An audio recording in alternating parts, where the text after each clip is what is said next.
ఉమ్మడి ఆంధ్రప్రదేశ్ మాజీ ముఖ్యమంత్రి వైఎస్ రాజశేఖర్ రెడ్డి జయంతి సందర్భంగా శ్రీకాకుళంలో ఘనంగా నివాళులు అర్పించారు. మాజీ మంత్రి మాజీ ధర్మాన ప్రసాదరావు ఆధ్వర్యంలో నిర్వహించిన కార్యక్రమంలో వైఎస్ఆర్ సేవలను స్మరించుకుంటూ ఘన నివాళులు అర్పించారు. పట్టణంలోని 7 రోడ్ల కూడలిలో ఉన్న మాజీ ముఖ్యమంత్రి వైఎస్ రాజశేఖర్ రెడ్డి విగ్రహానికి మాజీ మంత్రి ధర్మాన ప్రసాదరావు పూలమాల వేసి ఘనంగా నివాళులర్పించారు. అనంతరం వైఎస్ఆర్ జయంతి సందర్భంగా పేదలకు బట్టలు పంపిణీ చేశారు. ఈ సందర్భంగా మాజీ మంత్రి ధర్మాన ప్రసాదరావు మాట్లాడుతూ వైఎస్ రాజశేఖర్ రెడ్డి ప్రజల గుండెల్లో చిరస్థాయిగా నిలిచిపోయిన మహానేత అని కొనియాడారు. రైతులు, పేదలు, విద్యార్థులు, మహిళల సంక్షేమం కోసం ఆయన అమలు చేసిన పథకాలు నేటికీ ఆదర్శంగా నిలిచాయని అన్నారు. వైఎస్ఆర్ ఆశయాలను ముందుకు తీసుకెళ్లడం ప్రతి కార్యకర్త బాధ్యత అని పేర్కొన్నారు.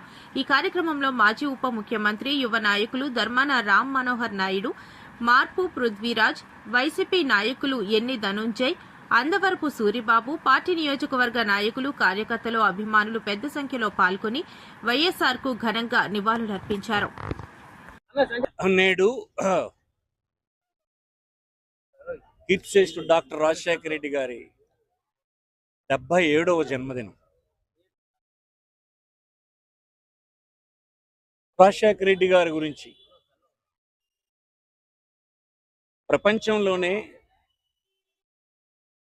తెలియని తెలుగువారంటూ ఎవరు ఉండరు. అనేక మంది రాష్ట్రంలో ప్రజా జీవితంలో పెద్ద పెద్ద బాధ్యతలు నిర్వహించిన రాజశేఖర రెడ్డి గారి తాలూగా పరిపాలన, తద్వారా సమాజంలో వచ్చినటువంటి మార్పులు,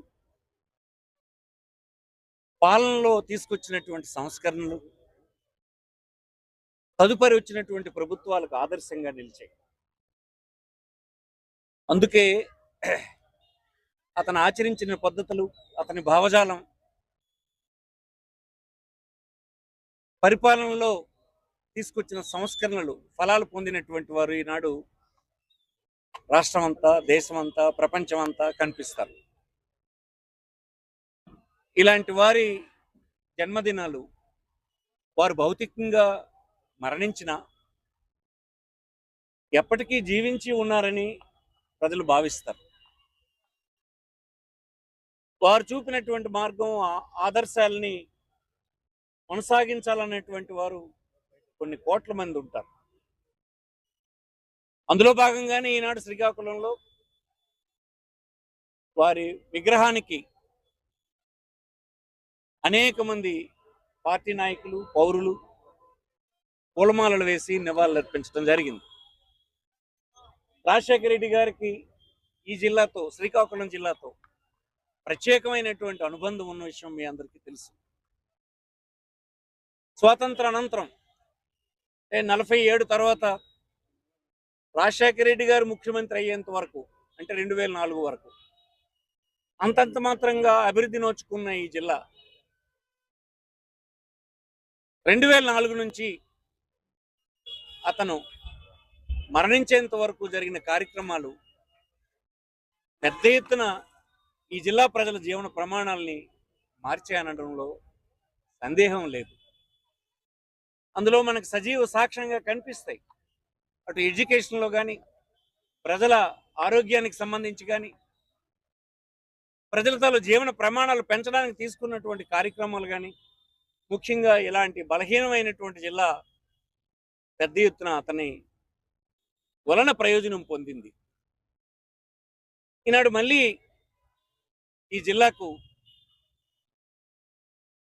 ఇతర ప్రభుత్వాలు, ముఖ్యంగా తెలుగుదేశం ప్రభుత్వం ఈ జిల్లా పట్ల నిర్లక్ష్యం వహిస్తూనే ఉంది. అందుకే మేము ఎప్పుడూ కోరుతూ ఉంటాం, జిల్లా ప్రజలందరం కోరుతూ ఉంటాం, రాష్ట్రంలోనే కనీస జీవన ప్రమాణాలు కలిగినటువంటి జిల్లాగా అట్టడుగు బాగానే ఉన్నటువంటి శ్రీకాకుళం నిధులు వెచ్చించడంలో, కార్యక్రమాలు తీసుకోవడంలో ముందు ఉండవలసినటువంటిది ఎప్పుడూ నిర్లక్ష్యం అవుతూనే ఉంటుంది. తెలుగుదేశం అధికారంలో ఉన్ననాడు నేను ఎప్పుడూ చెప్తూనే ఉంటాను, శాసనసభలో ఆనాడు ఉన్నటువంటి గౌరవ ముఖ్యమంత్రి చంద్రబాబు నాయుడికి, ఈనాడు ఉన్నటువంటి ముఖ్యమంత్రి చంద్రబాబు నాయుడికి చెప్తూనే ఉంటాను. మీరు ఈ జిల్లాకు సంబంధించి ఏ ఒక్క కార్యక్రమం చేయలేదు. ప్రజల ప్రమాణాలను పెంచినటువంటి ఏ ఒక్క పని మీరు చేయలేదు. ఈ వేళకి మీరు చూపించలేదు. ఎవరు కేంద్ర మంత్రులు చేసినా, ఎవరు మంత్రులు చేసినా, ఎవరు ఏ బాధ్యతలు నిర్వర్తించినా, మీరు ముఖ్యమంత్రి 3 సార్లు 4 సార్లు అయినా ఈ జిల్లాకు చేసినటువంటిది ఏమీ లేదని చెప్తున్నాం. అలా చెప్పడంలో నా ఉద్దేశం ఏంటంటే, పౌరుషం వచ్చైనా ఒక కార్యక్రమం చేస్తారు అనేటువంటి భావనే తప్ప అవమానించాలని కాదు. కానీ పౌరుషం రావడం లేదు. పౌరుషం కొరవడింది అతనిలో.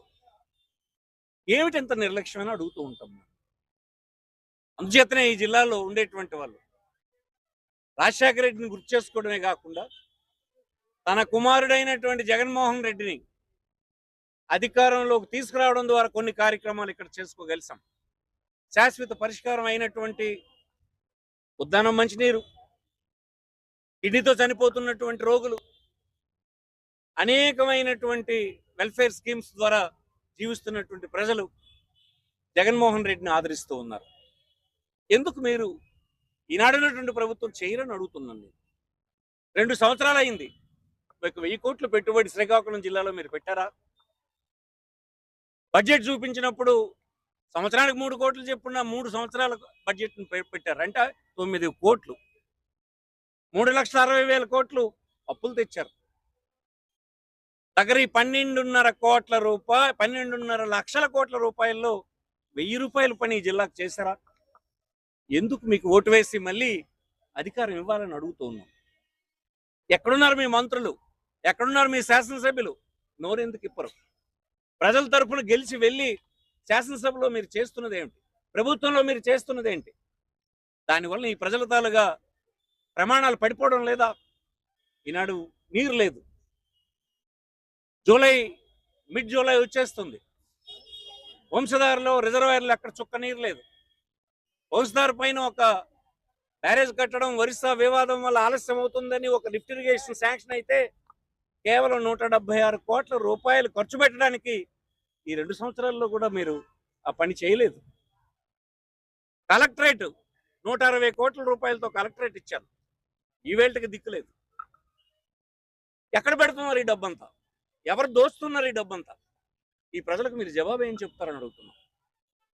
అందుకే మా పట్ల కుటుంబాన్ని మీ వెంటాడి పనిచేయడానికి ప్రధాన కారణం ఈ ప్రజల యొక్క ప్రయోజనాలను దృష్టిలో పెట్టుకొని ఈ సందర్భంగా మీకు మనవి చేస్తూ, రాజశేఖర రెడ్డి గారి మరణం ఎప్పటికీ మా అందరికీ బాధ కలిగించే విషయమే. అందుకే కనీసం ఆయన్ని స్మరించుకుంటూ